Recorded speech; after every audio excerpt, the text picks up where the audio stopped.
Ano po ang katunayan ng aming bagay na ipinahayag? Meron nga bang mga kaanib sa Iglesia ni Cristo ni Manalo na napupuna na ang taktikang ito sa pagtuturo nitong mga tagapagturo ng Iglesia ni Cristo ni Manalo? Sino pong isa? Sa mga kaanib nila na nakahalata at nakabuko sa paraan ng kanilang ginagawang pagpapahayag na ginagamitan po ng masamang taktika. Tingnan po ninyo.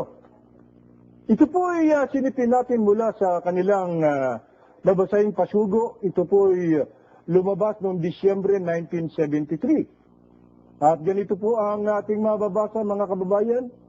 Babasahin ko lang po sa inyo.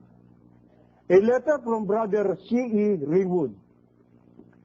I would like to draw your attention to the open letter from an English brother which appeared in the May Pasugo.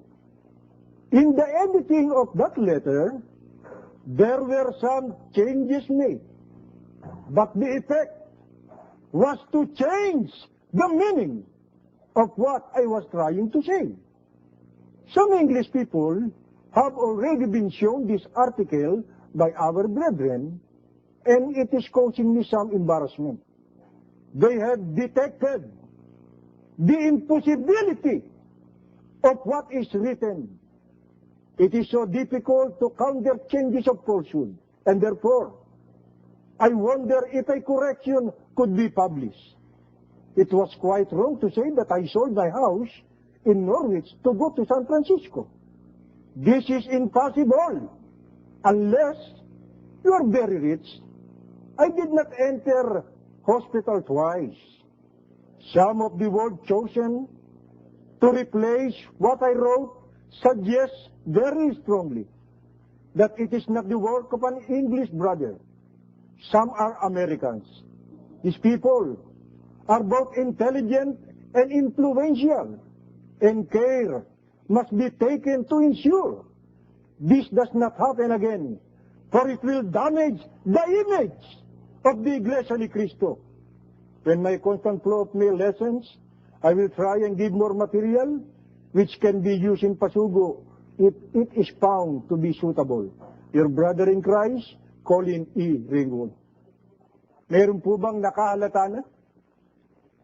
Sa taktikang ito ng mga ginagawang pagpapahayag ng mga tagapagturo ng Iglesia ni Cristo ni Manalo na binabago ang tunay na pahayag, hindi lamang sa Biblia, kundi maging sa ipinapahayag ng kanilang mga kaanib. Opo, napuna na yan. Ang nakapuna po yung isang banyaga nilang kapatid na si Colin Ringwood, mga kababayan, na ayon po sa kanya, nung basahin ng mga kaibigan niya at mismong siya, yung bagay na kanyang ipinahayag sa mga tagapagturo ng Iglesia ni Cristo ni Manalo, na inilathala naman sa babasahing pasugo, ay napansin niya na may ginawa pong pagbabago sa bagay na kanyang ipinahayag. Na iniiba, mga kababayan, kung ano yung kanyang sinabi o pinahayag. Ginawa yung ikangay pagkalikot, ginawa yung pagbabago, na hindi naman niya sinabi, sinabi daw niya. Kaya sabi nga niya, ito anyay, nagdudulot sa akin ng pagkapahiya.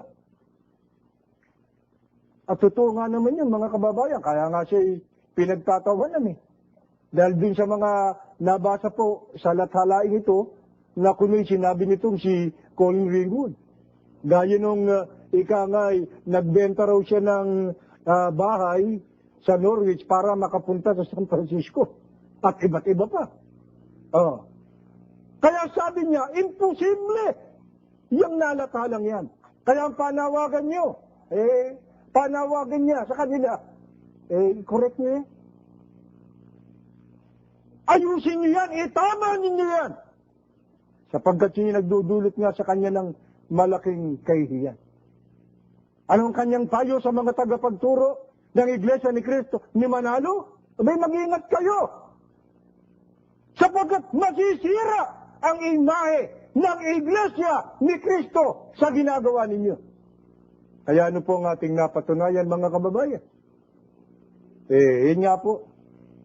Hindi lamang ang binabago, yung mga tunay na pahayag na nakasulat sa Biblia, ang pagbabago gumagawa ng sariling interpretasyon nila, kundi maging sa pahayag ng kanilang mga kaanib, binabago ang mga pahayag. Nililikot ang mga sinasabi ng kanilang mga kaanib. Bakit? Gusto nila mapaganda. Yung ikangay kanilang mga inililitala. Paimbabaw ang ganyang uri ng gawain. Kaya kayo tinatawagan ng pansin. Maging ng mga kaanib ninyo na hindi nyo dapat gawin yan sapagkat yan ang sisira ng imahe ng Iglesia ni Cristo ni Manalo. Kahit sinasabi nilang halal daw, may pahayag ang hula, natupad daw ang hula, na sila'y may kaalalan, huwag po kayong maniwala sa ganyang mga diga na sila po'y may kaalalan sapagkat malimit po na ating napatunayan na yung kanilang sinasabing kaalalan sa kanila lang galing. Hindi yan ang pahayag ng Biblia. Gaya ng aming ipinaliwanag sa inyo. Kaya yung pinagsasasabi nilang sila daw ay halal, sila daw ay merong kahalalan, hindi po totoo yan. Kaya bilang pangwakas na pahayag na gusto kong iwan sa mga tagapagturo ng Iglesia ni Cristo ni Manalo, tunay ba na kayo'y may kahalalan? Kahalalan nga ba yan? O kahangalan? Muli po, marami pong salamat sa inyong pakikinig. Ito po ang inyong lingkod, Brother Romy Espanyol. Hanggang sa muli. Amen.